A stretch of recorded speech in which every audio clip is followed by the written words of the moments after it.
యెరూషలేములో ఏముంది? దేవుని మందిరం ఉంది. కాబట్టి ఆ మందిరంలో నివసించడానికి బెన్యామీను కుమారులు ఏమయ్యారో తెలుసా?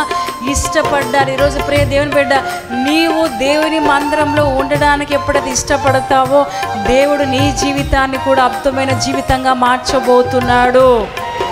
హల్లెలూయా. దేవుని మందిరంలో నివసించే మనసు మనకు రావాలి. దేవుని మందిరంలో ఎల్లవేళలా నివసించడానికి, ఎప్పుడు కూడా నివసించడానికి ఇష్టపడాలి. నిజంగా ప్రభు మనతో మాట్లాడుతున్నాడు. దేవుని మందిరానికి రావడానికి చాలామంది ఇష్టపడట్లేదు ఈ రోజుల్లో. వారానికి ఒక్క రోజు మాత్రమే దేవుని మందిరంలో కనపడుతున్నారు. అయితే ప్రభు అంటున్నాడు, ఆయన సన్నిధిలో ఒక్క దినము గడుపుట 1000 దినాల కంటే శ్రేష్టమైనది. ఒక్క రోజు ఇక్కడ గడిపితే అదెంతో అద్భుతమైన ఆశీర్వాదాన్ని ఇస్తుంది.